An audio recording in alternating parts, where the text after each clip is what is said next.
जदि आपण EV vehicle subsidy नबाकू चाहूँगी एथिरे आपणकर कौन कौन सब डॉक्यूमेंट लागिबो आपण जानि नांती तेबे मु आपन को ए वीडियो माध्यम रे एहा कहिया को जाउची।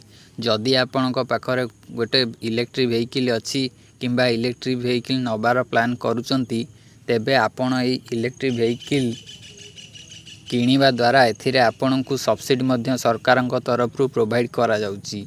एथिपई आपण ऑनलाइन माध्यम रे अप्लाई करि परिबे। देखंतु स्क्रीन ने आपण देखि पाउथुबे गवर्नमेंट रा जो ईवी वेहिकल ऑफिशियल वेबसाइट एई वेबसाइट जरिया रे आपण आपणकर सब्सिडी पई अप्लाई करि परिबे। एथिरे आपणकर अप्लाई करिया पई किछि डॉक्यूमेंट दरकार पडुची जहा कि म आपणको एबे कहिया को जाउची। एई सबु डॉक्यूमेंट गुडी का आपणको पाखर थिले आपण आपणको निज मोबाइल माध्यम रे ईवी वेहिकल सब्सिडी पई आपण अप्लाई करि परिबे। चलंतु एबे देखिबा आपणकर एथिपई कोन कोन सब डॉक्यूमेंट लागुची।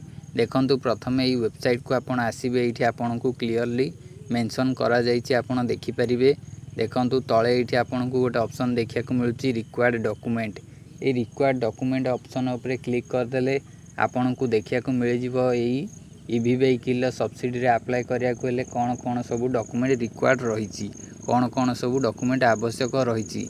एबे मु आपनको क्लिक करी देखौची। देखंतु एठी क्लिक कर साला परे एठी प्रथम लिखुची scan copy of first page of vehicle owners bank passbook माने आपणकर जो बैंक पासबुक रो कॉपीटी दरकार पड़िबो जोठी सब डिटेल्स रहिची। एहा सहित OTP and other communication will be send SMS to your mobile number linked with your RC. आपणकर जो आरसी रही से आरसी सहित आपणकर मोबाइल नंबर टी लिंक रही दरकार जहाँ कि आपणकर ओटीपी किंबा कम्युनिकेशन पई जो एसएमएस सब सेंड करा जिवो सेतिपई एई दुईटी जिनस आपणकर दरकार पड़िबो। आउ किछि अदर जिनस दरकार नाही।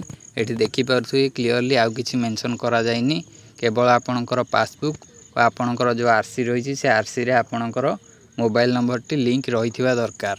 सेतिरे ओटीपी आसीबो एसएमएस आसीबो सेहिथिपई साइट रे आपण एठी तळे देखि पारथुबे अप्लाई सब्सिडी ऑप्शन रही एठी आपण क्लिक करी आपण अप्लाई मध्यम करि परिबे।